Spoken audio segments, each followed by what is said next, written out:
Assalamualaikum warahmatullahi wabarakatuh. Alhamdulillahi rabbil alamin wa bihi nasta'in wassalatu wassalamu ala khatamil anbiya'i wal mursalin nabiyyina Muhammadin wa ala alihi wa ashabihi ajma'in. Amma ba'du.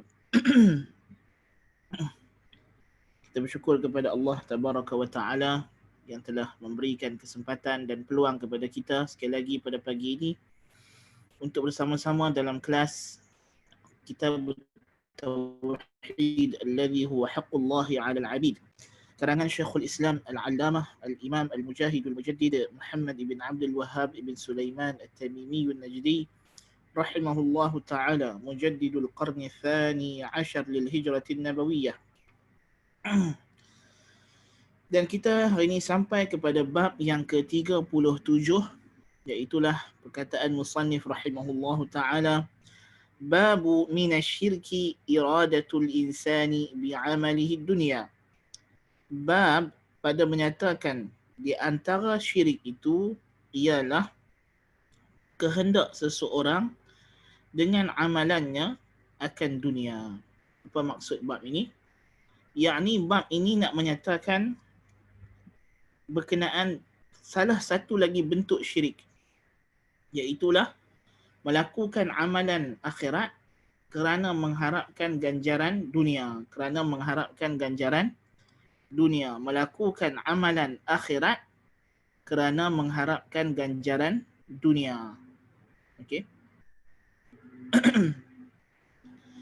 Qala al-musannif rahimahullah, babu min asy-syirki iradatul insani bi'amalihi ad-dunya wa qawlihi ta'ala من كان يريد الحياة الدنيا وزينتها نوفي إليهم أعمالهم فيها. الآيتين. في الصحيح عن أبي هريرة رضي الله عنه قال قال رسول الله صلى الله عليه وسلم تعس عبد الدينار تعس عبد الدرهم تعس عبد الخميصة تعس عبد الخميلة إن أعطي رضي وإن لم يعط سخط تعس وانتكس وإذا شيك فلن تقش طوبى لعبد آخذ بعنان فرسه في سبيل الله أشعث رأسه مغبرة قدماه إن كان في الحراسة كان في الحراسة وإن كان في الساقة كان في الساقة إن استأذن لم يؤذن له وإن شفع لم يشفع. Dalam bab ini musannif rahimahullahu ta'ala membawakan kepada kita dua dalil. Satu daripada firman Allah Ta'ala dalam surah Hud ayat 15 dan sehinggalah ayat 16. Dimaksudkan musannif dengan al-ayatain, dua ayat selepasnya. Dan satu hadis Nabi SAW. Perkataan musannif rahimahullah, babu minasyirki iradatul insani bi'amalihi dunya. Bab ini berkesinambungan daripada bab yang ke-36 yang telah kita bincangkan berkenaan dengan riak. So, hakikatnya riak jelas, iaitulah perbuatan seseorang melaksanakan ibadah yang sepatutnya diikhlaskan kerana Allah Tabaraka wa Ta'ala, tetapi dia melakukannya kerana hendak mendapat pujian manusia, hendak mendapat gelaran-gelaran daripada manusia. So, bab yang ke-37 ini bab yang lebih umum daripada bab yang 36.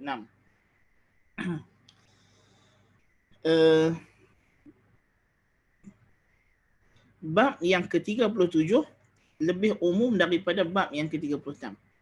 Kerana hakikatnya riak adalah sebahagian di antara bentuk, dia adalah sebahagian atau antara bentuk seseorang itu beribadat kerana mengharapkan habuan dunia. Tetapi riak dia mengharapkan habuan khusus. Apa dia habuan tersebut? Iaitulah gelaran dan puji-pujian daripada manusia.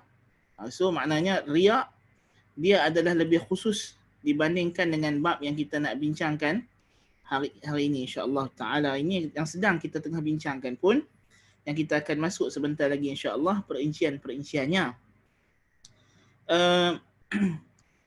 Kerana hakikatnya beribadat kerana mengharapkan habuan dunia ini banyak bentuknya. Ada beberapa bentuk lain lagi selain daripada yang kita kata riak tadi, yang mengharapkan mengharapkan habuan atau puji-pujian. So mungkin ada orang dia beribadat, dia bukan nak puji-pujian, dia mungkin nak keuntungan duniawi dan dapatkan harta dan sebagainya. Dan maksud perbuatan mengharapkan seseorang itu dengan amalan akhiratnya akan habuan dunia ialah injizabur ruh ilaiha wa ta'alluqul qalbi biha hatta takuna qasdal 'abdi min 'amalihi ad-dini wa huwa syirkun yunafi at-tauhid. Iaitulah tertariknya ruh dan bergantungnya jantung hati dengan dunia, sehingga menjadi itulah matlamat utama seorang hamba dalam amal ibadatnya. Dan hukumnya adalah syirik yang menafikan tauhid. Dan mengkehendaki seseorang itu akan amalannya habuan dunia terbahagi kepada dua jenis. Yang pertama, iradatul insani dhalika fi amalihi kullihi wa hadha la yakunu illa minal munafiqin fahuwa muta'alliqun bi aslil iman wa yuhkamu alaihi annahu syirkun akbar. So sama juga macam riak lah. Pembahagian dia sama macam riak. Orang yang beramal amal ibadat ini kerana nak mengharapkan habuan dunia semata-mata, dia terbahagi kepada dua golongan. Yang pertama, mereka yang memang mengharapkan habuan dunia semata-mata tanpa ada langsung pengharapan terhadap akhirat. Tanpa mengharap langsung habuan akhirat. Dan ini kerana beberapa sebab. Sebab yang pertama, balik kepada sebab riak tadi yang kita dah bincang sebelum ni, itulah kerana dia orang munafik yang tidak beriman dengan agama Rasulullah sallallahu alaihi wasallam, yang tidak beriman dengan millah Rasulullah sallallahu alaihi wasallam. Secara hakikat dia hanya berpura-pura Islam. Maka tentulah bila dia beribadat, dia solat, dia pergi berjihad dan sebagainya, itu hanyalah kerana kepentingan duniawi semata-mata. Kerana supaya orang panggil dia Muslim dan kerana dia nak dapat habuan atau bahagian dalam zakat atau dalam rampasan perang semata-mata. So dia tidak mengharap sama sekali habuan akhirat. So yang jenis pertama ini hukumnya seperti yang telah kita sebutkan juga pada masalah riak yang lalu, hukumnya adalah syirkun akbar. Hukumnya adalah syirkun akbar. Hukumnya adalah syirik akbar. Syirik akbar. Dan demikian juga jikalau orang yang beribadat itu tidak mengharapkan ganjaran dunia, ganjaran akhirat, kerana memang dia tidak percaya akhirat, tidak beriman dengan akhirat. Seperti orang musyrikin yang tidak beriman dengan hari akhirat. Mereka beribadat kerana mengharapkan habuan-habuan dunia semata-mata. Na'udzubillah min zalik. Ini juga hukumnya syirkun akbar. Syirkun akbar.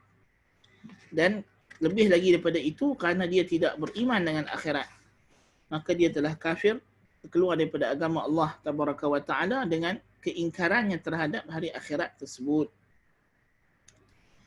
Jenis yang kedua ialah seorang hamba yang mukmin, yang memang benar-benar beriman, yang memang Muslim, yang mengucapkan dua kalimah syahadah, yang memang mengakui dirinya Muslim zahir dan batin, yang percaya dengan hari akhirat, yang percaya dengan ganjaran akhirat, yang memang ada harapan dalam hatinya ganjaran akhirat, tetapi dalam sebahagian amalannya dia terlebih memandang kepada ganjaran dunia, sehingga dalam setengah-setengah keadaan dalam sebahagian ibadatnya dia alpa atau terleka dengan ganjaran akhirat, lalu lebih mengejar ganjaran dunia.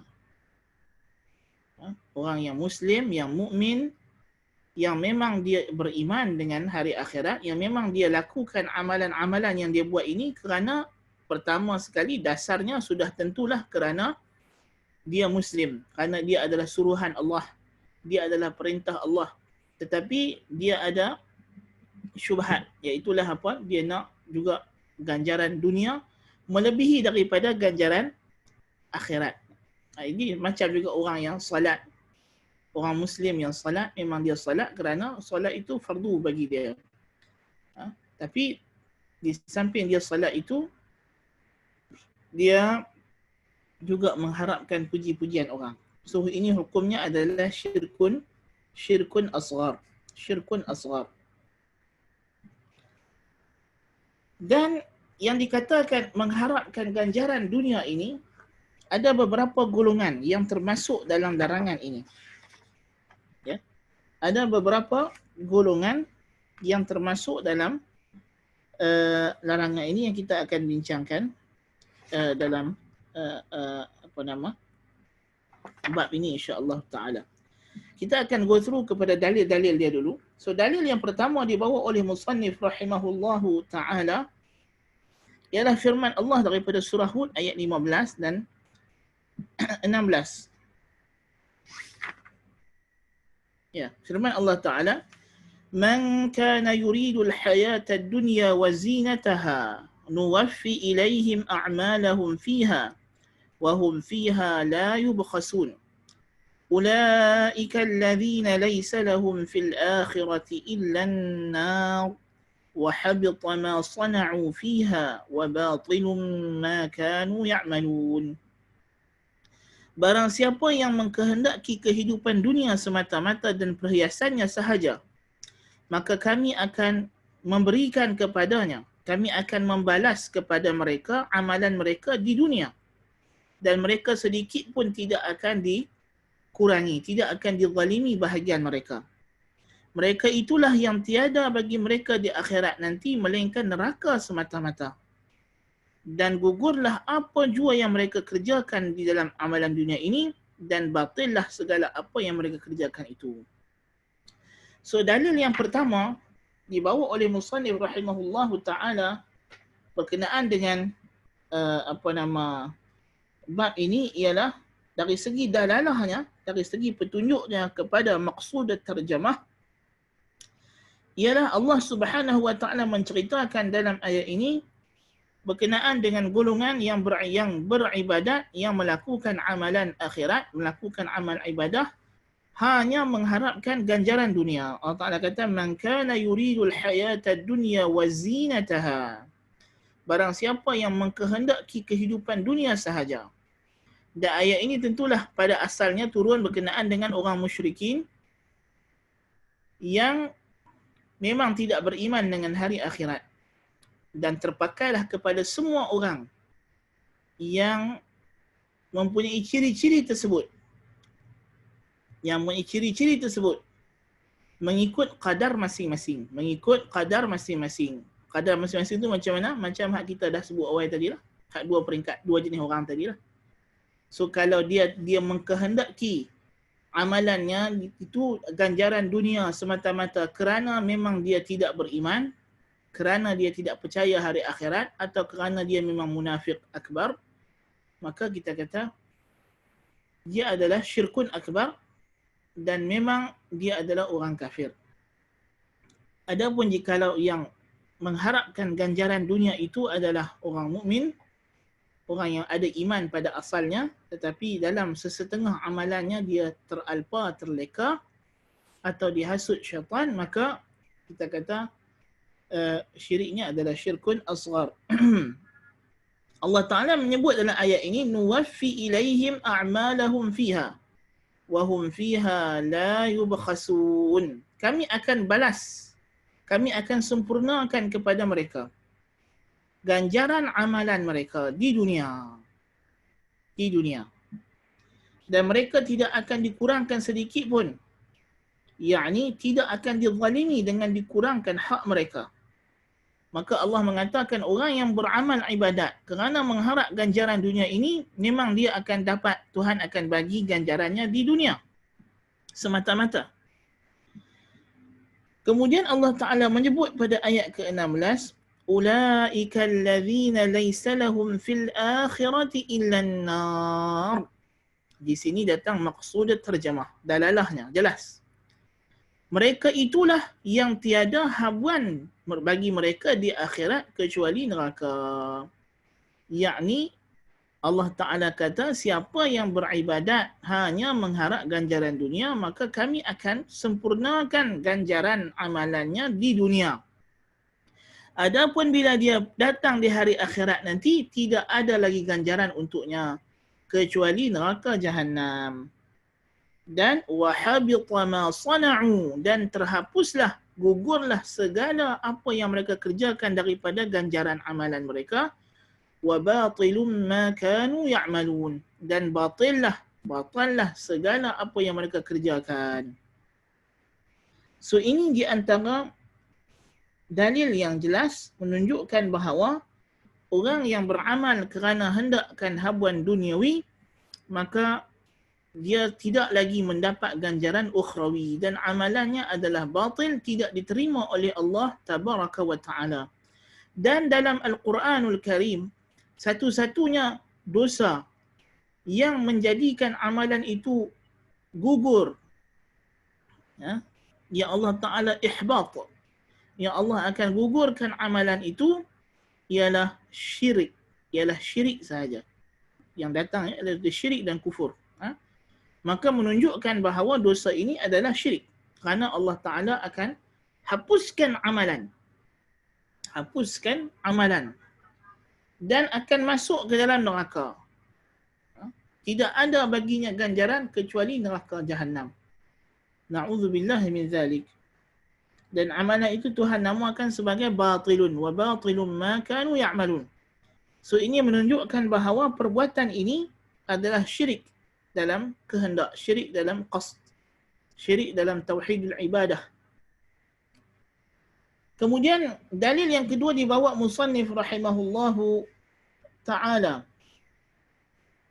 Hadis yang diriwayatkan oleh Al-Bukhari daripada Abi Hurairah radhiyallahu anhu, bahwasanya Rasulullah sallallahu alaihi wasallam bersabda, ta'isa 'abdud dinar, celakalah hamba dinar. Ta'isa 'abdud dirham, celakalah hamba dirham. Ta'isa 'abdul khamisah, celakalah hamba kain, pakaian. Ta'isa 'abdul khamilah, celakalah hamba fashion, hamba bentuk-bentuk pakaian, jenis kain, bentuk pakaian. In u'tiya radiya, kalau diberi habuan dunia ini barulah dia redha. Wa in lam yu'ta sakhita, kalau dia tak dapat ganjaran ini dia murka, tak suka, dia upset. Ta'isa wantakas, Nabi kata semoga Allah Ta'ala jadikan dia tunggang langgang, tungging terbalik keadaan dia. Wa idza syika falan taqash, biarlah sampai ke tahap bila dia tercucuk duri pun dia tak mampu nak cabut duri tersebut. Allahu akbar. Tuba li'abdin, berbahagialah bagi seorang hamba. Akhidin bi'inani farasihi fi sabilillah, memegang tali kekang kudanya, berjihad di jalan Allah. Ash'atha ra'suh mughbarratin qadamah, usut masai rambutnya, berdebu kedua tapak kakinya. In kana fil hirasati kana fil hirasah, kalau orang suruh jadi guard, dia jadi guard lah. Wa in kana fis saqati kana fis saqah, kalau dia ditempatkan di bahagian benteng belakang, pertahanan belakang, maka dia juga di pertahanan belakang. In ista'zana lam yu'zan lah, jikalau ia minta izin, tak ada siapa nak bagi izin. Dia bukan orang yang ada kedudukan dalam kalangan pemerintah, bukan orang yang dikenali dalam kalangan pemimpin atasan. Wa in syafa'a lam yushaffa', kalau dia nak jadi orang tengah, nak minta jadi kabel pun, tidak ada pihak atasan yang nak melayan permohonannya. So dalam hadis ini Nabi SAW menceritakan tentang orang yang keluar berjihad, dan jihad ialah ibadah. Ialah ibadah. Nabi sebutkan dalam hadis ini, yang pertama orang yang berjihad kerana nak mengharapkan ganjaran duniawi, itulah harta rampasan perang semata-mata. Daripada dinar, dirham, pakaian yang cantik-cantik, daripada kain yang berkualiti tinggi, daripada fashion yang pelbagai. maka mereka ini Nabi doakan kecelakaan. Maka di sinilah dalil bahawasanya amalannya itu batil. Bahkan Nabi menamakannya sebagai Abdul Dinar dan Abdul Dirham dan Abdul Khamisah dan Abdul Khamilah. Nabi cabut daripadanya penamaan yang mulia, iaitulah Abdullah, hamba Allah. Sedangkan dia ni orang yang keluar nak pergi berjihad, nak menegakkan agama Allah Tabaraka wa Ta'ala. Tetapi disebabkan ganjaran yang dia nak bukan ganjaran yang hakiki, bukannya ganjaran ukhrawi, bukan ganjaran akhirat, maka Nabi SAW menamakan dia sebagai hamba dunia. Hamba kepada dinar, dirham, bukan lagi hamba Allah Tabaraka wa Ta'ala. Itu menunjukkan amalannya fasid. Amalannya batil daripada awal. Tidak diterima.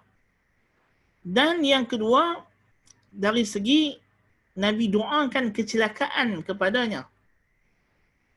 Nabi mohon supaya Allah Ta'ala jadikan orang ini hidupnya tunin terbalik. Tidak mendapat habuan yang dia idam-idamkan tersebut.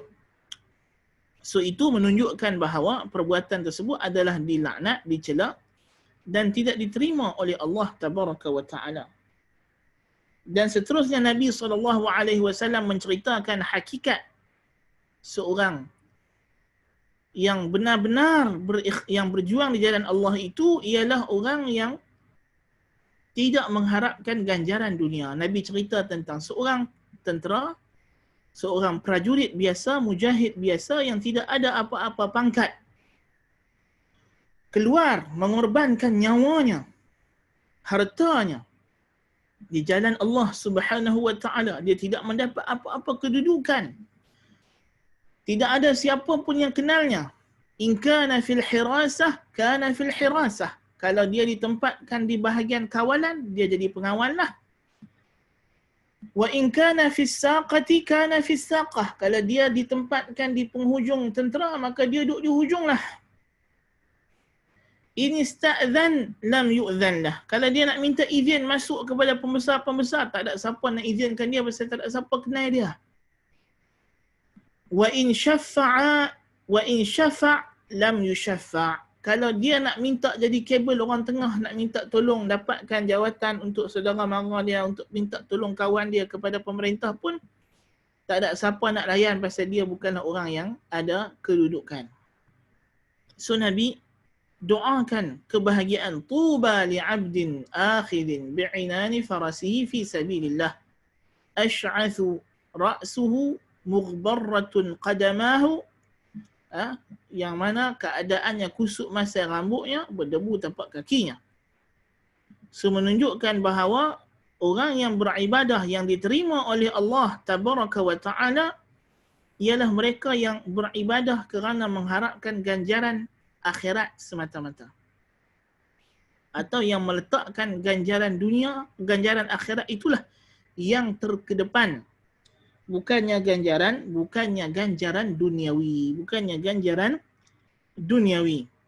Baik. So kedua-dua hadis ini dibawa oleh musannif rahimahullahu taala menunjukkan secara jelas maksud bab yang dia nak bincangkan ini, bahawasanya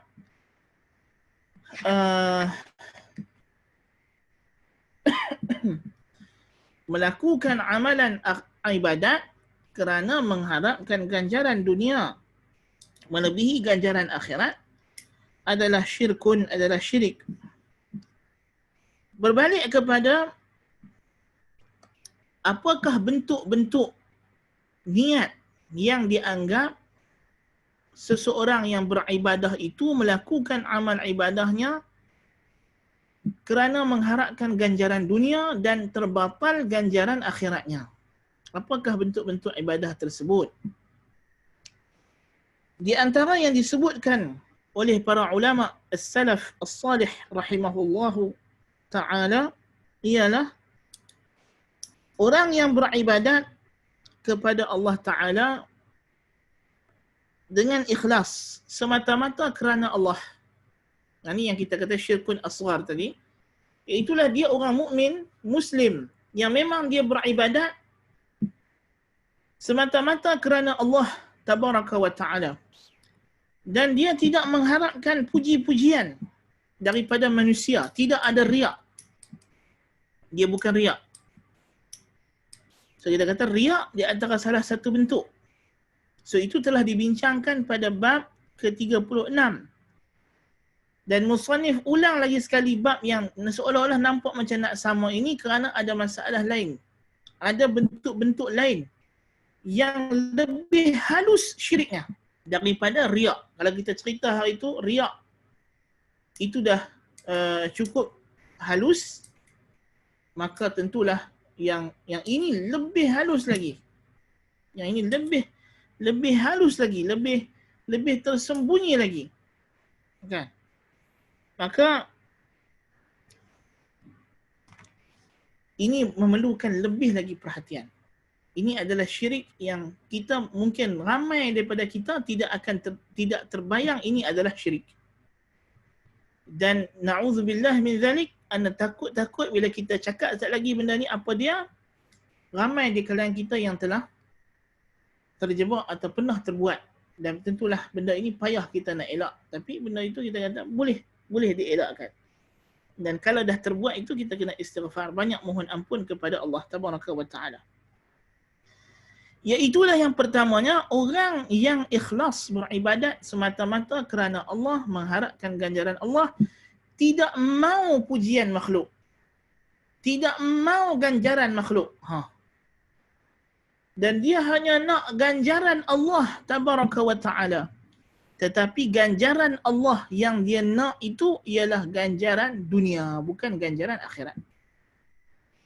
Allah tabaraka wa ta'ala, bila dia syariatkan kepada kita ibadat dengan kurnia fadilatnya, dia anugerahkan kepada ibadat yang kita ini adalah hamba, yang sepatutnya kita ni kena buat apa saja Tuhan suruh, tinggal apa Tuhan larang, walaupun tidak ada apa-apa balasan dan kurnia.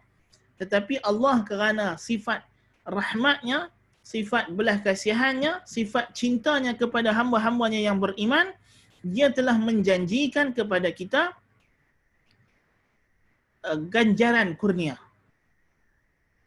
Ganjaran kurnia yang teragung ialah ganjaran yang dia sediakan di akhirat. Yang mana Allah nak kita jadikan matlamat hidup kita ini ialah akhirat. Sebab itulah Allah Ta'ala kata, Alhamdulillahi Rabbil Alamin, Ar-Rahmanir Rahim, Maliki Yaumiddin. Allah ingatkan bahawa dia adalah pemilik hari balasan, hari kiamat. Barulah Tuhan kata, Iyyaka na'budu wa iyyaka nasta'in. Baru Tuhan suruh kita berikrar. Kata kita ni hendak mengabdikan diri hanya kepada Allah dan bertawakal segala urusan hidup kita ini hanya kepada Allah. Kan? Namun demikian, Allah Ta'ala juga ada sediakan ganjaran-ganjaran duniawi di dalam dunia ini bagi orang yang mukmin. Tentu sekali. Ada ibadat yang secara spesifik, secara khusus dinaskan dalam hadis-hadis bahawa dia ada ganjaran. Selain ganjaran ukhrawi, ganjaran akhirat, dia ada ganjaran duniawi. Ganjaran dunia. Masalahnya jihad fi sabilillah. Allah Ta'ala janjikan maghanima kathirah. Harta rampasan perang yang banyak. Kan? Allah Ta'ala tunjukkan kepada Nabi SAW, فَإِنَّهُ زُوِيَ لِيَ الْأَرْضُ مَشَارِقَهَا فَرَأَيْتُ مَشَارِقَهَا وَمَغَارِبَهَا وَأُعْطِيتُ الْكَنْزَيْنِ الْأَحْمَرَ وَالْأَبْيَضِ. Nabi kata, aku telah dilipatkan, digulungkan bagi aku dunia, lalu aku tengok timurnya dan baratnya. Wa inna mulka ummati sayablughu ma zuwiya li minha, dan kerajaan umatku akan mencecah sejauh yang telah aku ditunjukkan padaku, bahagian timur dan barat bumi. Dan aku diberikan dua khazanah kata, yang merah dan yang putih, iaitu emas dan perak, dinar dan dirham. Jadi kita tidak menafikan di sana Allah Ta'ala sediakan ganjaran dunia. Ya, dalam peperangan jihad sekalipun Allah Ta'ala jadikan pada amal ibadat yang kita buat ini ada faedah-faedah duniawi yang walaupun tidak dinaskan mungkin boleh didapati, diperhatikan pada pergerakan solat, pada faedah fadilat puasa, hikmah puasa, apa faedahnya untuk kesihatan tubuh badan. Kita dapat, kita boleh observe, kita boleh melakukan pemerhatian kepada perkara ini. Ya. Namun demikian, dan ada zikir pagi petang yang kita baca, dijanjikan kepada kita akan dilindungi daripada mara bahaya dunia, dan juga mara bahaya akhirat. Dunia dan akhirat dia akan dijaga. Orang yang baca pagi-pagi bismillahilladzi la yadurru ma'asmihi syai'un fil ardi wala fis sama'i wa huwas sami'ul alim, dia akan diberikan perlindungan oleh Allah Taala. Bila kita turun di tempat-tempat, dalam kita musafir, kita berhenti tempat-tempat tertentu, kita baca a'udzu bikalimatillahi tammati min syarri ma khalaq lam yadurruhu syai'un hatta yarhala min manzilihi dzalik, tidak akan memudaratkan dia sesuatu pun sehingga dia lepas daripada tempat tersebut. So memang ada habuan-habuan duniawi yang dijanjikan oleh Allah Ta'ala kepada kita di dunia ini. Ya. Dan Nabi kata, Nabi namakan habuan duniawi yang kita perolehi sebagai tilka ajilatu busyral mu'min. Itu adalah khabar gembira segera bagi orang mukmin. Ya. Namun demikian, mengharapkan ganjaran dunia sahaja dan mengalpakan ganjaran akhirat. Ya. Mengalpakan ganjaran akhirat. Maka ini adalah syirkun akbar. Kita disuruh mengharapkan kedua-duanya, dunia dan akhirat. Dan akhirat adalah yang utama. Dia adalah the main goal. Adalah sasaran utama. Ganjaran dunia adalah sasaran kedua. Sebab itulah kita disuruh buat apa-apa ibadat pun, motivasi utama kita adalah ganjaran akhirat. Bukan kerana dunia itu. Kita bayar zakat bukan kerana kita nak bisnes kita. Ya, kita nak bisnes kita dengan itu Allah Ta'ala berkati, makin kaya, makin maju, alhamdulillah. Itu tidak ada masalah sebagai niat sampingan. Tetapi yang penting ialah niat nak mendapat ganjaran pahala di akhirat. Kita bersedekah, kita membantu orang susah kerana nak supaya Allah berkatkan kita kata perniagaan kita, bisnes kita, harta kita ini bertambah, diberkati Allah. Kita kata itu adalah bagus, tidak ada masalah segi asalnya. Tetapi kalau ia adalah niat sampingan kamu, adapun niat utama kamu ialah ganjaran akhirat, nak masuk syurga, nanti dalam syurga Allah Ta'ala akan gandakan ratusan kali ganda sedekah yang aku bagi ini, maka itulah sebenarnya ganjaran yang mesti kita jadikan dia motivasi utama kita. Ya. Jadi kalau orang yang beribadat, habuan yang dunia yang dia nak, apa akan jadi? Kalaulah kata dia tak dapat habuan dunia tersebut,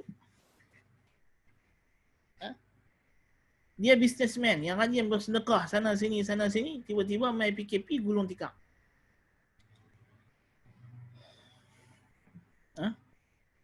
Banyak orang yang macam ni, na'udzubillah min zalik, akhirnya bila jadi musibah, dia berpatah balik ke belakang. Dia tinggalkan agama. Dia tidak lagi meneruskan amal ibadatnya. Bahkan ada yang menjadi ateis, ada yang ingkar kepada Allah Ta'ala. Na'udzubillah min zalik. Sebab apa? Hakikatnya ketika dia beribadat sebelum ini, fokusnya, matlamat utamanya adalah dunia. Adalah dunia. Ya. Bayangkan, Innama nut'imukum liwajhillahi la nuridu minkum jazaa'an wala syukura. Inna nakhafu min rabbina yawman 'abusan qamtarira. Fawaqahumullahu syarra dhalikal yawmi wa laqahum nadratan wa surura wa jazahum bima sabaru jannatan wa harira. Dalam suratul Insan, Allah Ta'ala ceritakan orang yang memberikan sedekah. Wa yut'imuna at-ta'ama 'ala hubbihi miskinan wa yatiman asira. Mereka memberikan makan, minum kepada anak yatim, miskin, orang dalam tawanan. 'Ala hubbihi, dalam keadaan mereka mencintai barang yang mereka bagi. Maksudnya dalam keadaan mereka takut fakir. Dalam keadaan mereka ada rasa bakhil, mereka lawan perasaan tersebut. Mereka bagi perkara yang mereka suka. Yang mereka sedekahkan itu bukan makanan belen. Bukan makanan hak semalam perangat. Mereka makan hak yang makanan semalam perangat. Mereka beli makanan baru bagi kepada orang miskin. Apa yang mereka nak? Innama nut'imukum liwajhillah. Kami memberi kamu makan ni kerana mengharap nak pandang wajah Allah di akhirat. Atau kami beri kamu makan ini hanya ke arah kerana Allah. Tidak ada semata-mata yang tujuan yang lain. La nuridu minkum jazaa'an wala syukura. Kami tak mau daripada kamu balasan mahupun ucapan terima kasih.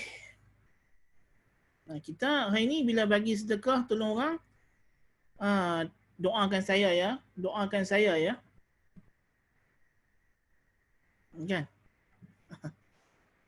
Ada maksudnya meminta doa ni termasuk mengharapkan ganjaran, balasan. Tapi kalau dia minta doa itu ialah untuk akhirat, kita kata okeylah. Tapi banyaknya bila sebut minta doa ialah doakanlah supaya saya bertambah rezeki. Maknanya dia nak ganjaran doa. So ganjaran doa juga tidak boleh. Kita tidak mau minta la nuridu minkum jazaa'an wala syukura. Walaupun orang yang dibuat ihsan padanya disuruh mendoakan orang yang berbuat ihsan. Itu tak ada masalah. Dia doa tanpa kita minta, adapun kita yang duk minta. Itu tak betul lah. Kan, tak betul lah. La nuridu minkum jazaa'an wala syukura inna nakhafu min rabbina yawman 'abusan qamtarira. Kami takut akan Tuhan kami yang akan menanti pada hari yang abusan qamtarira, hari semua muka jadi masam, muka jadi takut dengan azab Allah Ta'ala. Fawaqahumullahu syarra dhalikal yawm. Maka Allah akan lindungi mereka akan keburukan hari tersebut. Walaqahum nadratan wa surura. Dan Allah jadikan wajah mereka berseri-seri gembira. So ini yang Tuhan janjikan. Dan ini yang Tuhan suruh kita buat pada amalan ibadat kita. Kita mengharapkan ganjaran dunia, ganjaran akhirat. Berbeza dengan amalan dunia kita yang kita buat untuk kehidupan kita. Kita bekerja, mencari rezeki, pergi pejabat. Ini semua kita buat kerana kita nak dapat habuan dunia secara asalnya. Sebab tu dia bukan ibadat khusus. Tapi ibadat tang mana bila kita pergi kerja, tang mana yang dikira ibadat khusus ialah pada kita mencari rezeki yang halal. Itu sempadan dia Tuhan letak. So tidak salah orang yang pergi kerja, pagi petang balik kerana dia nak mengharapkan gaji bulanan untuk bagi anak isteri dia makan, hidup. Secara asasnya tidak ada masalah as long as dia yakin gaji tersebut ialah kurniaan Allah daripada Allah. Itu kita dah bincang sebelum ni. Kan? Kita dah bincang dah benda ni. Kan? Tapi dari segi tujuan asal dia memanglah dia kerja nak dapat gaji. Tak bolehlah satu bos marah pekerja dia, hang ni tak ada ikhlas. Asyik minta gaji je. Tak boleh lah. Kan? Memang kerja ni untuk dunia. Kan? Sebab dia perlu hidup, perlu makan, perlu sekian. Kan? Jadi itu kena diambil kira lah. Orang yang bidang agama mengajar ikhlas kerana Allah Ta'ala. Tapi kita kena ambil kira juga kalau dia kehidupannya memang bergantung dengan dia dah mengikhlaskan dirinya untuk mengajak kita ilmu agama, dia tidak buat kerja lain lagi, maka dia berhak untuk diberi upah. Kan? Maka tak bolehlah kita kata apa ustaz ni nak bayaran. Kan? Setengah orang dia marah. Ustaz-ustaz yang letak bayaran ceramah.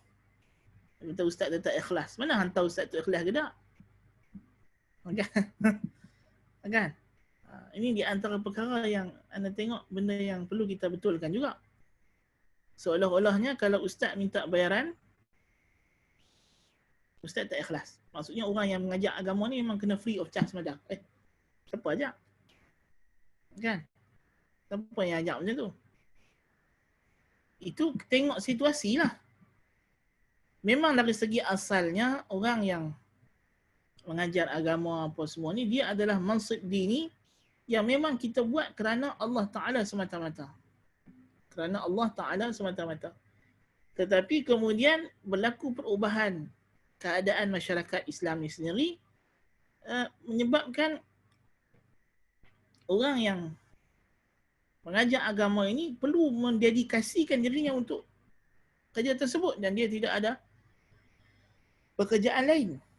Jadi ustaz yang balik daripada Madinah, balik daripada Mesir, balik daripada mana-mana yang mengaji, balik keluar lulusan UIA, UM, bidang pengajian agama Islam. Takkan dia nak pergi minta kerja engineer? Tak boleh lah, bukan bidang dia sekarang.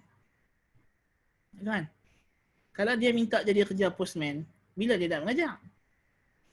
Kan? Kalau dia pergi kerja jadi waiter restoran, bila dia nak mengajar? Tak ada masalah. Okay. So, bidang telah terbentuk. Maka sebab itulah ulama kata diberi bayaran kepada mereka ini sebagai kos hidup. Kos hidup dia. Memanglah kita tak katalah boleh minta sampai berganda-ganda, tapi kadang-kadang kita pun tak tahu apa kos hidup orang pada zaman ini.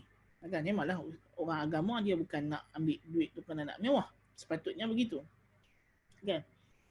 Jadi kita kata mestilah kita juga kena faham situasi yang ada. Orang guru Quran, kan, guru Al-Quran. Dan guru Al-Quran maksudnya semua lah. Semua guru yang mengajar agama ni dia panggil guru Al-Quran lah. Tauliah kita pun dia tulis itu tauliah Al-Quran dan Fardhu Ain. Kan? Mengajar semua macam-macam. Jadi maknanya kita kata itu kita kena lihat dari sudut upah dia. Ujrah dia.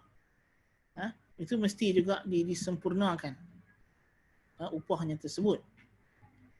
Tetapi ustaz yang mengajar dia kena yakin dan dia kena ikhlas mengharapkan ganjaran Allah Subhanahu Wa Taala. Cuma dari sisi ustaz yang mengajar, dia tu sendiri, diri dia kena tawakal tinggilah, lebih lagi lah. Dan hendaklah niat dia yang asal, yang utama adalah kerana nak menyebarkan kebenaran. Yang nak menyebarkan kebenaran. Kalau ada orang tak boleh nak bayar, pergilah ceramah, janganlah. Engkau standard harga engkau 3,000 sejam. Student universiti panggil nak bagi buat kelas pun minta 3,000 juga. Tak betul lah. Tak betul lah. Kan? Tengoklah function, tengoklah orang yang panggil. Tu, kalau kita kata yang nampak sangatlah kau nak habuan dunia. Benda tu kita kata bolehlah kita detect dalam setengah tindak tanduk dia. Okay. Jadi kena tengoklah. Okay. Engkau schedule free. Tak ada apa masalah. Kami tak boleh bayar dah harga ni ustaz. Kami tak boleh bagi flight business class. Kami kalau flight economy class naik Firefly boleh lah. Oh tak mau, saya tak mau. Kalau tak ada business class, saya tak pergi ngajak. Yang ini tak betul lah. Kita boleh ambil upah sekadar yang memudahkan kita buat kerja.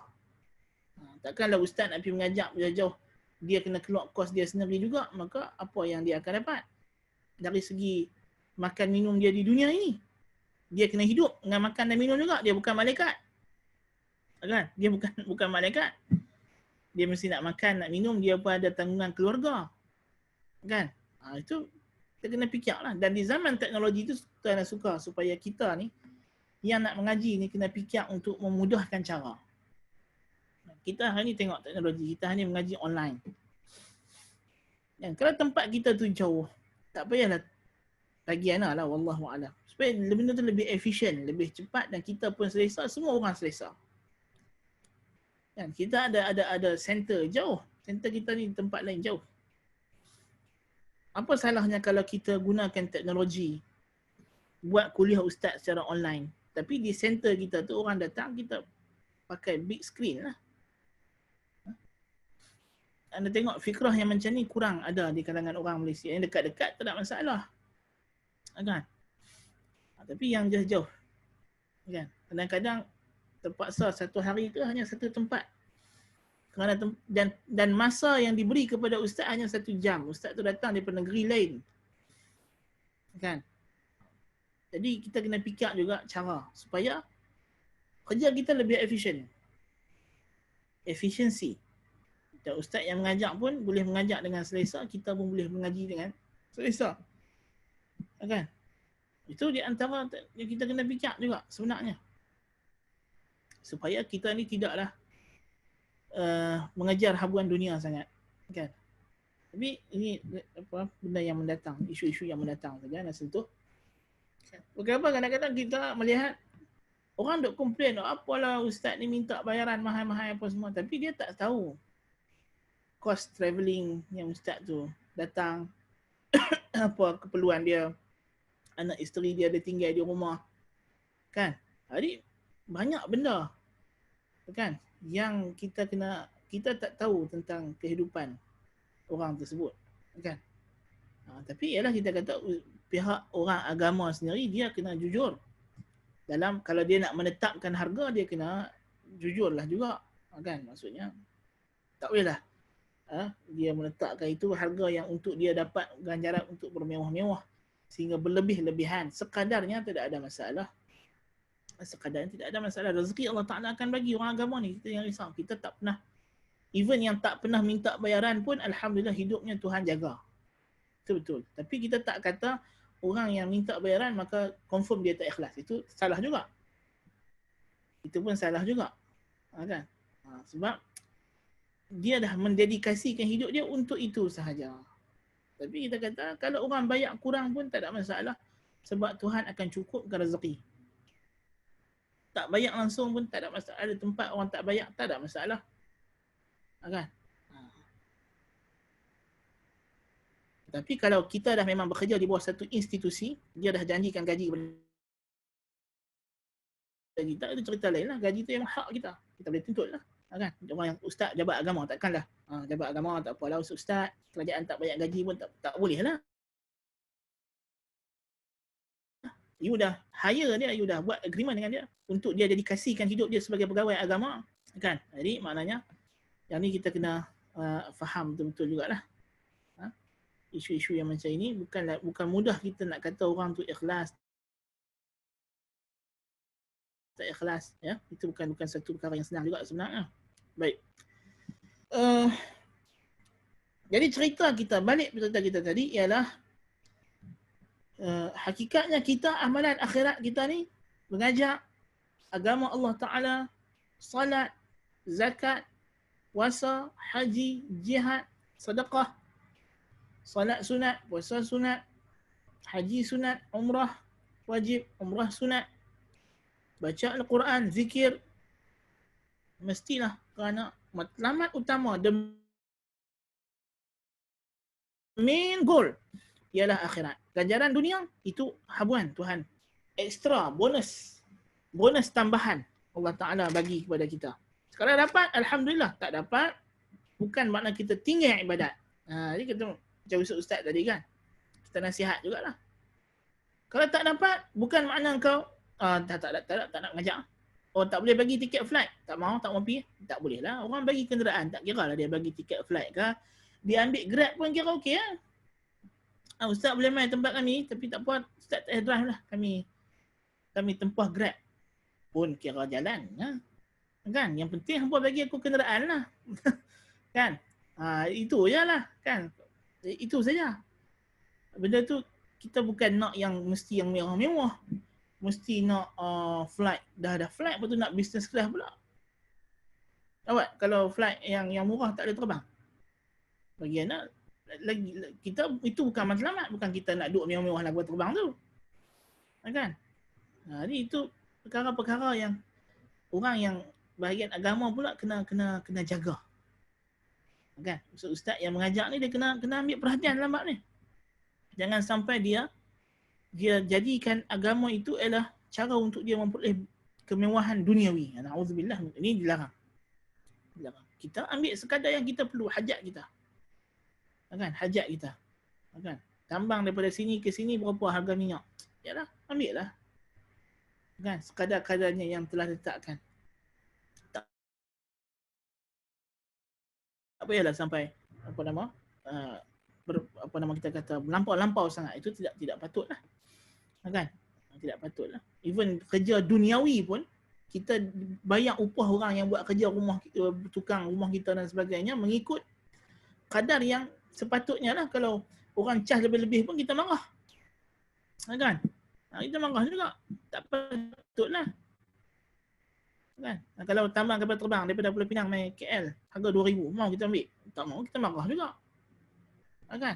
Jadi samalah. Kita ambil sekadar yang kita perlu kerana kita nak jaga ikhlas kita. Nak jaga ikhlas kita. Wajib. So yang pertama ni kita tadi ialah orang yang mengharap ganjaran duniawi semata-mata.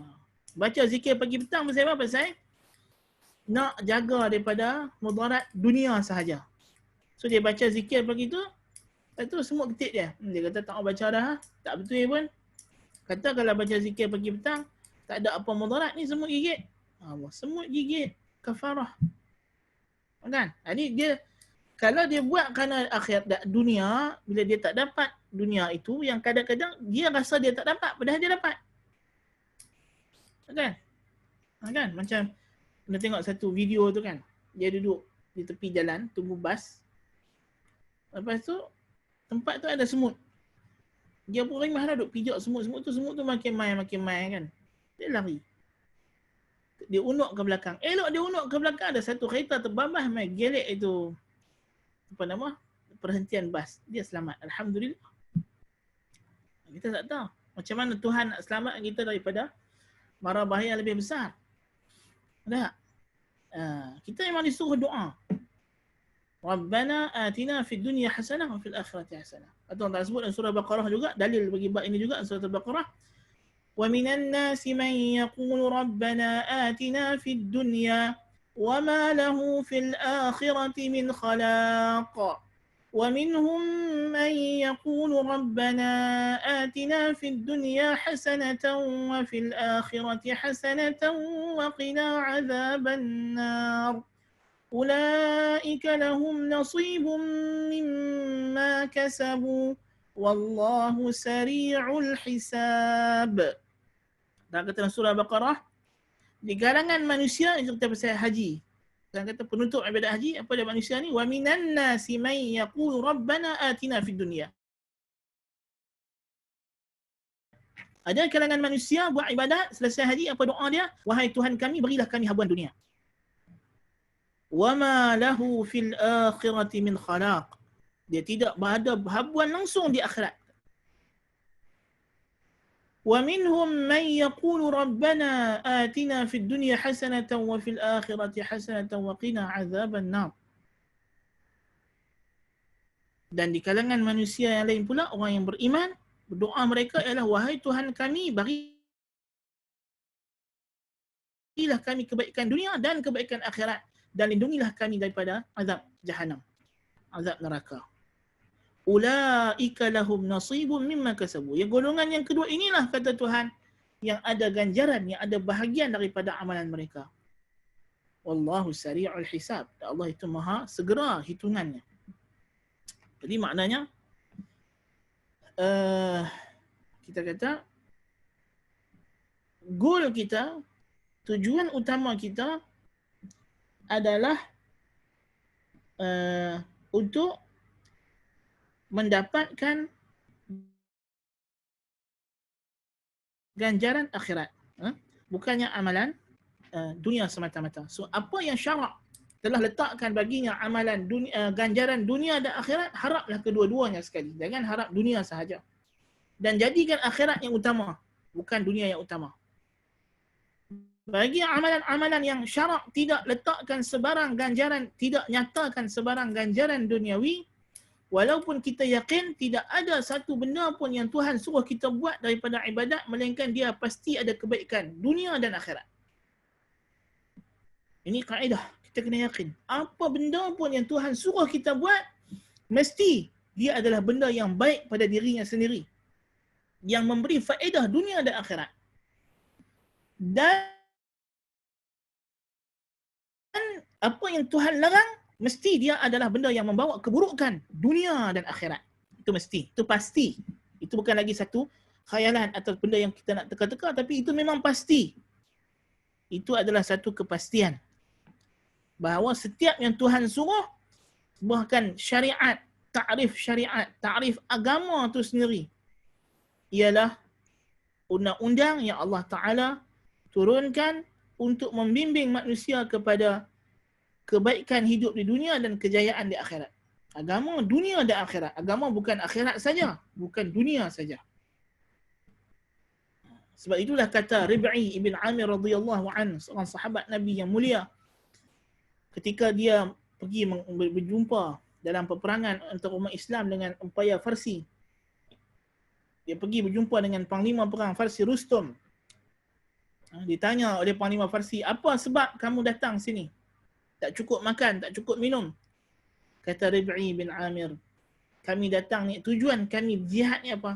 Linukhrijal ibada min ibadatil ibad ila ibadatillahi wahdah. Kami nak keluarkan manusia daripada menyembah, memperhambakan diri kepada makhluk, kepada memperhambakan diri kepada Allah semata-mata.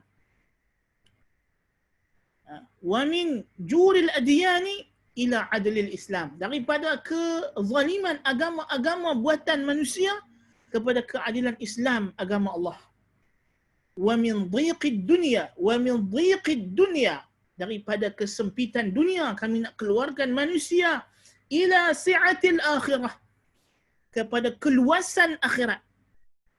Maknanya kita ni kalau kita beribadat hanya kerana nakkan habuan dunia, kita akan sempit. Dunia ni sempit. Sebab tu banyak orang yang kafir yang tak percaya akhirat, akhirnya dia bunuh diri. Dia tak dapat satu benda ketekanan mental, sakit jiwa. Sebab tu kajian dalam jurnal akademik di Amerika yang khusus berkaitan dengan sekretari dan psikologi ini, dia pun telah buat satu kajian. Nisbah bunuh diri yang paling tinggi adalah dalam kalangan golongan etis. Kecenderungan untuk menjadi orang yang ganas ialah juga pada kalangan golongan etis. Orang yang beragama sangat kurang. Orang yang beragama itu pun kalau dia buat kajian betul-betul, kenapa dia bunuh diri, kenapa dia ganas, ialah kerana kekurangan sisi kerohanian agama dia. Tak. Dia mungkin beragama dari sudut dia mengaku luaran, tapi batinnya kosong. Hakikatnya dia sejenis daripada golongan etis juga. Kan? Sebab tu kalau dalam kita panggil atheism ni, dia ada macam-macam jenis. Di antaranya dia panggil apatism. Apatism ni orang yang dia percaya Tuhan tu ada, tapi malas nak layan isu-isu ketuhanan. Kita ambil kira dunia sudahlah. Macam ajaran Confucius kan, bila anak murid dia tanya kepada Confucius dalam Analects, apa itu mati, dia kata dunia ni pun kita tak habis cerita lagi, nak cerita pasal mati. Maksudnya bagi dia, cerita pasal dunia sudahlah, akhirat tak ambil tahu. Bagi dia pun bukan dia pun tak percaya, tapi macam tak payah bincang. Ini juga adalah satu bentuk atheism atau bentuk ilhad, penyelewengan dalam rukun iman yang besar. Tak. Baik. Jadi kita kata tadi, golongan yang termasuk dalam amalan golongan yang termasuk dalam jenis ini yang disebutkan oleh ulama salaf dalam tafsiran ayat surah Hud ayat 15-16 ini ialah yang pertama ialah dia kata orang yang beramal dengan amalan akhirat, ikhlas kerana Allah tapi dia nak minta ganjaran dunia daripada Allah Ta'ala. Dan yang kedua, golongan yang kita sebut tadi, amalan dunia yang dia nak itu amalan yang memang Allah Ta'ala janji. Tapi dia lebihkan amalan dunia, itu pun tak boleh juga. Dia lebihkan ganjaran dunia pun tak boleh juga. Dia mesti mengharapkan ganjaran dunia dan akhirat.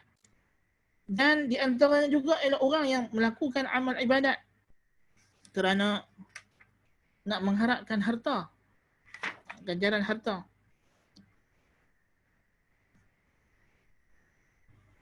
Macam kita kata tadi, ustaz-ustaz, orang jadi imam, tujuannya adalah kerana nak mendapat harta, pangkat, jawatan semata-mata. Ini tidak boleh untuk mengumpul harta jadi kaya.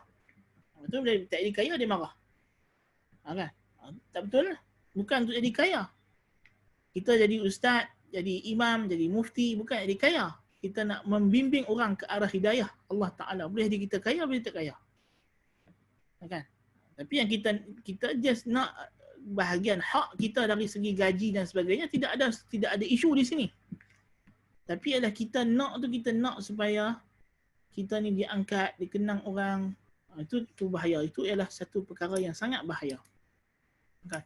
Penuntut ilmu bagi yang mendengar kuliah kita ini, yang bakal nak jadi ustaz, jadi imam, nak jadi qadi, nak jadi pegawai agama ini, kena betulkan niat. Boleh jadi esok bila kita keluar tak jadi imam pun. Ada orang balik pada Madinah tak jadi ustaz pun, tak dapat jadi ustaz pun. Kan?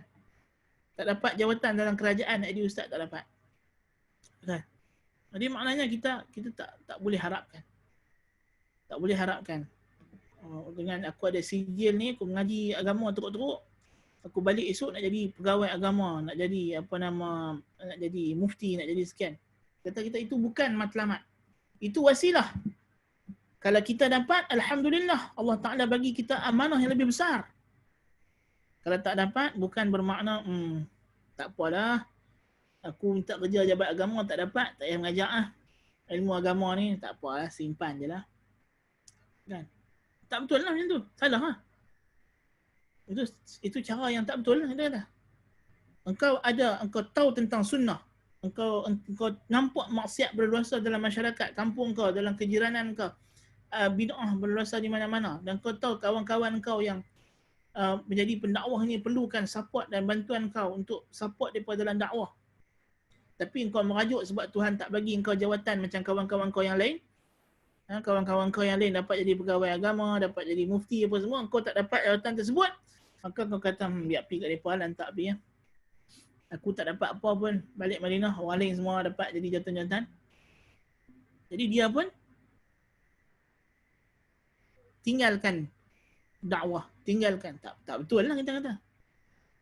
Engkau mengaji di Madinah lu bukan sebab engkau jadi mufti, bukan sebab engkau nak jadi sekian-sekian. Engkau nak dapat ilmu agama, engkau nak menyuluh kebenaran dalam masyarakat engkau yang sedang diselubungi kegelapan, kesesatan yang sangat tebal di Malaysia ini. Kan? Kita ni duduk gelap sangat Malaysia ni. Tak cukup lagi. Lampu walaupun dah banyak tapi tak cukup cahaya lagi. Kan?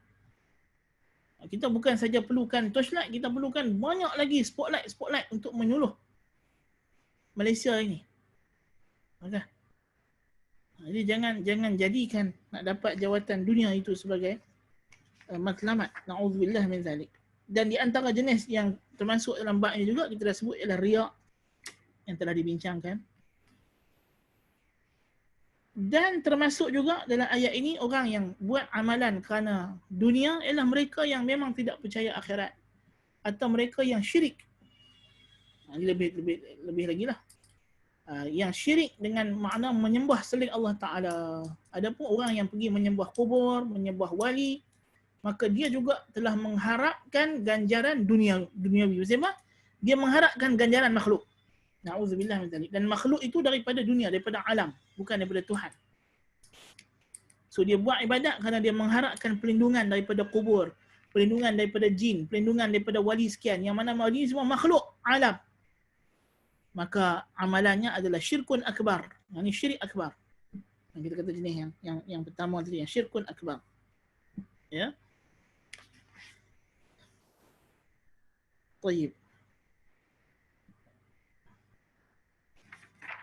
Jadi dalam bab ini, itulah kita kata kesimpulan yang kita nak bincangkan dalam bab ini. Dan dalam hadisnya kita telah bincangkan juga hadis, apa dalam hadis tadi, bagaimana maksud Nabi SAW. Nabi menamakan orang yang mengharapkan dengan jihadnya itu ganjaran dunia, Nabi namakan dia abdun kepada harta. So ini adalah celaan. Seperti mana Abdullah adalah pujian, maka abdun yang dinisbahkan kepada selain Allah Ta'ala adalah celaan. Tayyib. Terima kasih yang mengingatkan. Kita juga nak sebut di sini ialah, so kita dah tahu dah, riak, amalan, kalau kita buat mengharapkan ganjaran dunia, ini adalah semuanya boleh menjerumuskan kita kepada neraka Allah Azza wa Jalla. So apakah di antara cara-cara perkara-perkara yang kita, kalau kita buat, boleh menampak, boleh mendorong kita kepada riak, mendorong kita kepada mengharapkan ganjaran duniawi. Kalau kita nak bincang secara sepenuhnya banyak, tapi kita boleh bagi kata kunci lah. Kita kata apapun ibadat yang dibuat mestilah meraihkan yang pertama sekali kena mengikut kaedah syarak. Kaedah syarak. Nak pastikan ibadat kita ni ikhlas, tak mau riak, tak mau ada nak habuan dunia. So macam mana? Kaedah dia mudah. Tak susah dari segi nak sebut, tapi payah nak amal.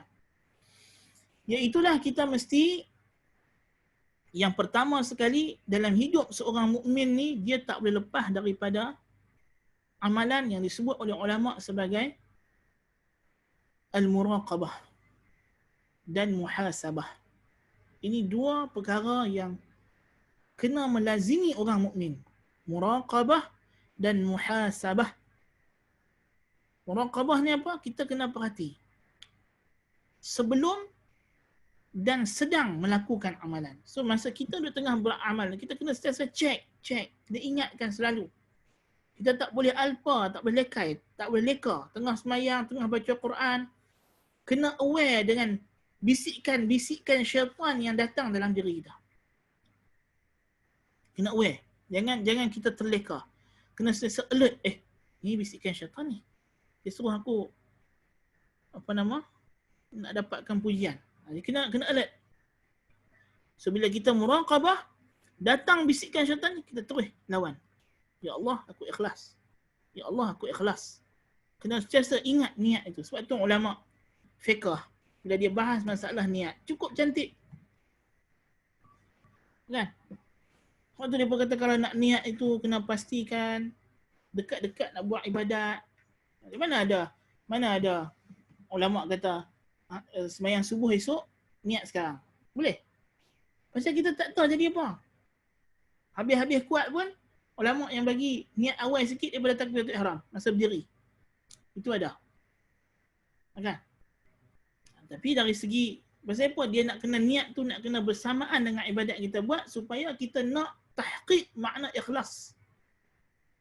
Dan sebab tu ulama suruh, dalam fiqh pun kita belajar, dia suruh istidamah. Kena berterusan niat tu, kena ingat semedang. Kena ingat semedang niat. Yang mana aku salat ni kerana Allah. Aku salat ni kena hadir sentiasa dalam hati. Salat kerana Allah ni kena hadir. Puasa kerana Allah ni kena hadir. Sepanjang hari puasa. Kalau tak boleh sepanjang hari pun, kena cek selalu. Kena ingatkan. Kerana Allah. Dan kita mesti melakukan ibadat itu mengikut cara yang diajarkan oleh sunnah Nabi SAW. Kerana tidak mengikut sunnah membuka ruang kepada rasa mengharapkan ganjaran dunia. Sebab itu kita tak jumpa ibadat bid'ah yang ikhlas. Pernah tuan-tuan jumpa orang buat bid'ah ikhlas 100%. Dia mesti nak mengharapkan ganjaran dunia. Kita bagi contoh mudah. Ha? Bila kita tanya ahli bid'ah, kan, ni yang pembuat ni bid'ah ni Nabi tak ajak. Dia kata memanglah bid'ah tapi baik ni, kita boleh ramai-ramai, boleh makan-makan. Kan? Dia kata baca Quran sekali, duduk ramai-ramai, jumpa kawan-kawan, barulah seronok. Nampak tak? Ha? Oh, kalau saya ni kalau baca Quran seorang-seorang di rumah, baca Al-Kahfi ni, tak berapa nak jalan, dia kata. Ni kami duduk sekali baca ramai-ramai kat masjid. Dia kata seronok lah, dia kata. Kan? Jadi sebenarnya dia buat tu pasal dia nak belajar Allah Ta'ala ke sebab dia nak seronok jumpa kawan-kawan. Dia mesti punya pasal tak ikut syarak. Kalau syarak suruh, kata lain. Kita kata memanglah di antara tujuan salat jamaah ni nak memperkukuhkan ukhuwah Islamiyah, dan ukhuwah Islamiyah bukan ukhuwah duniawiyah, bukan ukhuwah yang bersifat keduniaan. Dia persaudaraan yang bersifat akhirat. Kan? Orang yang nak mempertahankan bid'ah, adakah dia pertahankan bid'ah dia kerana akhirat? Dia tak boleh jazamkan amalan yang dia buat tu ada ganjaran di akhirat. Pasal dia tak boleh menipu, dia pun tak berani nak menipu atas nama Allah Ta'ala hakikatnya. Kan? Tapi alasan yang biasa dia bagi ada dunia lah. Kita nak masyarakat kita bersatu, jangan pecah belah. Tak payahlah cerita bab-bab yang macam ni, apa yang orang dah buat kita ikut sajalah. Tak nak masyarakat kita pecah belah. Nampak? Dia dunia. Kerana dunia. Jadi bid'ah membawa kepada iradatul insani bi'amalihi ad-dunya. Di antaranya kita digalakkan menyembunyikan ibadat. Ini adalah asal pada ibadat-ibadat yang sunat. Ibadat yang sunat. Ya. Menyembunyikan ibadat. Sebab itu Nabi kata, afdalu salatil mar'i fi baitihi illa al-maktubah. Salat seseorang itu yang paling afdal di rumahnya kecuali salat fardu. Kenapa salat sunat disuruh buat di rumah seboleh-bolehnya? Sebab nak sembunyi.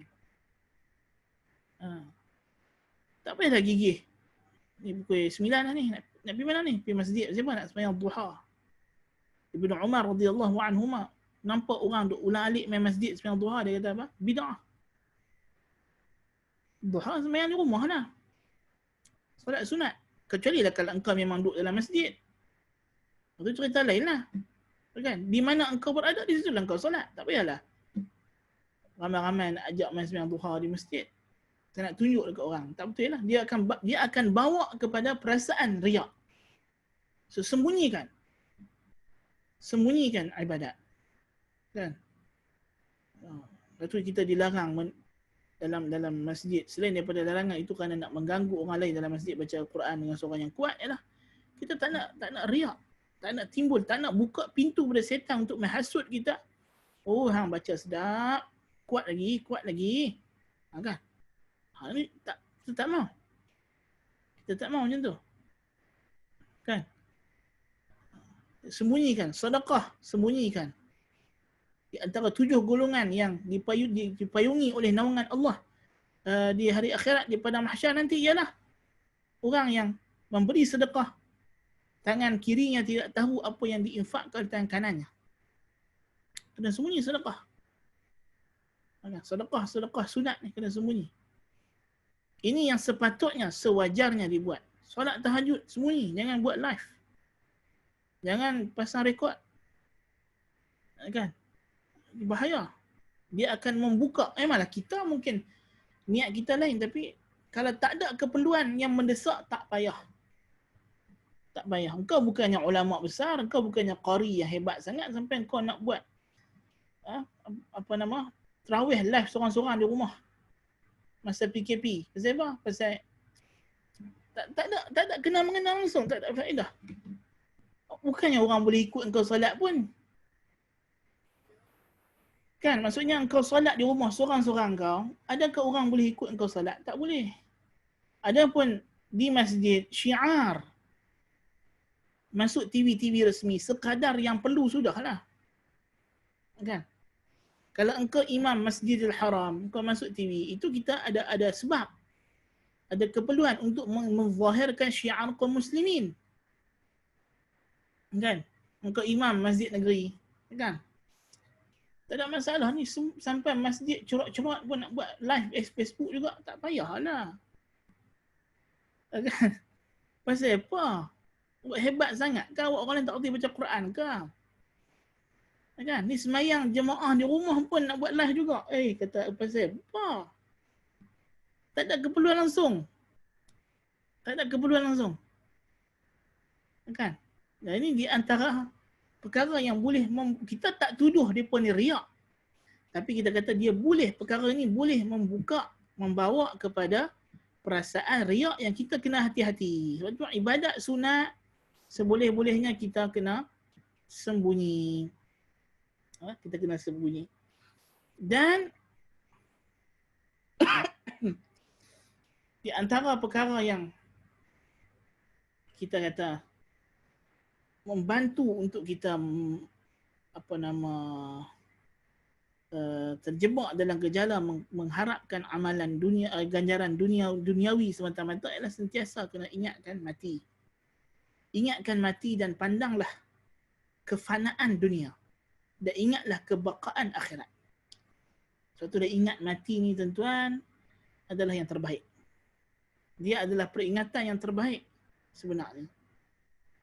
Ingatlah bahawa semua benda yang ada ini adalah makhluk dan ganjaran yang kita datang itu hanya daripada Allah Subhanahu wa taala kekal. Allah Taala sebut dalam Al-Quran, kullu syai'in halikun illa wajhah. Semua benda akan musnah kecuali yang ke arahnya, kecuali yang ke arah Allah, kecuali amalan yang dilakukan mengharap wajah Allah, arah Allah. Semua benda Tuhan kata halikun, akan musnah, rosak, binasa. Yang kekal di akhirat nanti hanyalah amal ibadat kamu yang kamu buat kerana mengharapkan ganjaran daripada Allah Ta'ala. Ingatlah mati, ingatlah akhirat. Ini akan menghalang kita daripada terjebak dalam syirik yang besar ni. Na'udzubillah min zalik. Dan kita juga telah sebutkan sebahagiannya pada akhir surah Al-Kahfi yang kita bincang pada akhir bab yang dulu, usul yang perlu kita sentiasa ingat. Maka itu juga di antara perkaranya. Cuma kita sebut di sini tambahan ekstra apa yang kita kata tadi lah, kan, buat tahajud live, apa semua ni tak betul. Dan sama juga macam kita dah sebut tadi dalam kelas, bila ustaz-ustaz yang mengajar Al-Quran, mengajar agama macam saya sendiri, kena ingatkan selalu yang kita ni bukan nak habuan dunia, bukan nak habuan dunia. Kena ingat bahawasanya agama yang kita mengaji ini, yang kita nak sebarkan ini adalah untuk mendapatkan manfaat kebenaran kepada masyarakat. Bukan nak mengharapkan ganjaran dunia, bukan nak minta ganjaran dunia. Ingatlah bahawa ini adalah amalan kerana Allah, yang disuruh oleh Allah, maka kita minta in ajriya illa ala rabbil alamin. Ma as'alukum alaihi ajra. Para nabi semua sebut kepada umat dia, kepada kaum dia, ma as'alukum alaihi ajra. Aku tak minta upah. In ajriya illa ala rabbil alamin. Upahku Tuhan Rabbil alamin bagi. Upahku Tuhan alamin bagi.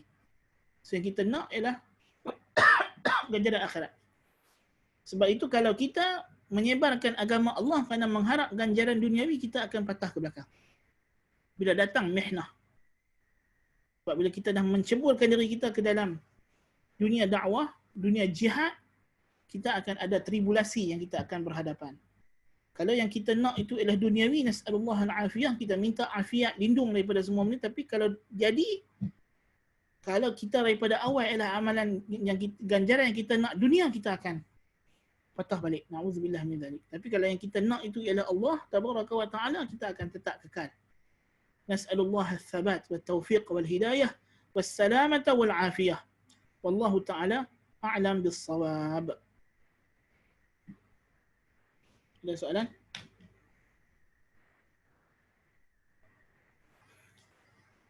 Hadir secara online. Ya, kelas yang dibuat, kelas pengajian agama secara online, termasuk halaqah ilmu. Ini adalah wasilah sahaja, bukanlah syaratnya. Maksudnya kita tak kata halaqah ilmu tu mesti duduk physically jasad tubuhnya, tapi juga termasuk setiap amalan itu mendapat kadarnya. Walaupun kita kata yang hadir secara fizikal, halaqah secara fizikal itu lebih utama, lebih afdal kerana itu yang asal. Kerana ketika itu kita mungkin lebih meraihkan adab-adab majlis berbanding dengan online. Tetapi dengan online juga kita boleh mempertingkatkan amalan kita, mungkin akan mencapai tahap sama macam kita hadir ke fizikal. Kalau kita memang well prepared fizikal, macam kita hadir majlis fizikal macam yang ada sebut sebelum ni lah. Kalau kita hadir kelas online ni, memang preparation kita tak ada beza pun macam kita hadir kelas yang nyata, kelas fizikal. Dengan penanya, dengan persediaannya, dengan memang duduk dengan fokusnya, insya-Allah kita akan dapat ganjaran yang sama. Kan? Itu bahkan orang yang hadir kelas fizikal pun bukan semua dapat ganjaran penuh. Kalau dia duduk depan tok guru pun tapi ambil belakang-belakang betul sambil duduk pegang handset apa semua, sama lah. Lebih kurang macam orang duduk depan online sambil main handset jugalah. Kan? Tak ada beza lah kita kata. So point dia bukan datang online tu atau fizikal itu, tapi macam mana kita hadir ke kelas itu. Macam mana kita hadir? Adakah seperti talibul ilmi dengan adab-adab duduk dalam majlisnya, adab-adab menuntut ilmunya, ataupun kita kurang adab? So itu ganjaran dilihat dari sudut itu. Bukannya dari sudut online ke tak online ke. Ada. Tapi ganjarannya dari sudut sejauh mana kita menekuni majlis ilmu tersebut. Assalamualaikum warahmatullahi wabarakatuh. Istighfar semata-mata ingin kurniakan anak dan ingin urusannya dimudahkan Allah. Tentang syirik asghar. Ya, dia telah melakukan syirik asghar. Sudah tentu sekali. Bila dia istighfar, bukan kerana mengharapkan dosanya diampunkan. Walaupun faedah duniawi istighfar memanglah di antaranya Tuhan akan buka kemudahan dunia bagi dia. Itu satu ganjaran yang dia kena harapkan. Tapi ganjaran satu lagi yang paling utama ialah dosa di akhirat. Dosa di akhirat itu yang dia kena minta ampun. Kan? Jadi kalau dia beristighfar kerana nakkan anak ataupun urusan yang dimudahkan, urusan dunia, bisnes, tender dapat dan sebagainya, semata-mata itu ataupun itu yang lebihnya, yang akhirat tu tak berapa duk ingat pun masa duk zikir tu, maka dia telah termasuk dalam syirkun asghar, dalam syirik asghar. Muhasabah ialah selepas amalan. Tadi kita sebut muraqabah. Muraqabah masa amalan. Muhasabah, bila amalan tu telah habis, kita kena buat lagi satu penilaian. Kan? Supaya kalau ada kekurangan, the next time untuk kita improve. So itu muraqabah adalah semasa, sedang. Dan muhasabah adalah setelah penilaian, setelah amalan itu dilakukan. Baik. Assalamualaikum warahmatullahi wabarakatuh.